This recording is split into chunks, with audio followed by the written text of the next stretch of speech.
আসসালামু আলাইকুম। আমি মোহাম্মদ কাইমুর রহমান। আরিফস কেয়ার কোচিং একাডেমিতে অ্যাসিস্ট্যান্ট ইংলিশ টিচার হিসেবে আছি।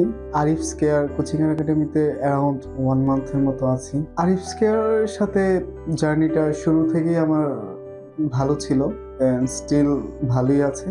তো ভবিষ্যতে দেখা যাক কি হয়। যদি স্টুডেন্টদের পয়েন্ট অফ ভিউ থেকে বলি যে আরিফস কেয়ার কোচিং একাডেমিতে ওই পড়াশোনার একটা পরিবেশ আছে, যেখানে হচ্ছে স্টুডেন্টরা তাদের একাডেমিক লেভেলটা, মানে তাদের পড়াশোনায় মনোযোগ আগ্রহটা পিক করে।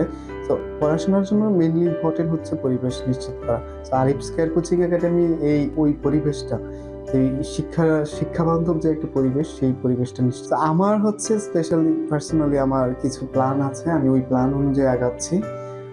যদি আমি আমার প্ল্যান হচ্ছে ওই প্ল্যানগুলো ঠিকমতো এক্সিট করতে পারি, সো আই থিঙ্ক মানে স্টুডেন্টদের হচ্ছে আহ, আমি তাদের আমার লক্ষ্যমাত্রায় পৌঁছে দিতে পারবো, এবং তাদেরও লক্ষ্যমাত্রায় তাদের যেই বিষয়গুলো যে আমি বুঝতে পারতেছি তাদের ল্যাকিংসিগুলো, ইভেন তাদের ইয়েগুলো, তো আশা করি ওগুলা থাকবে না।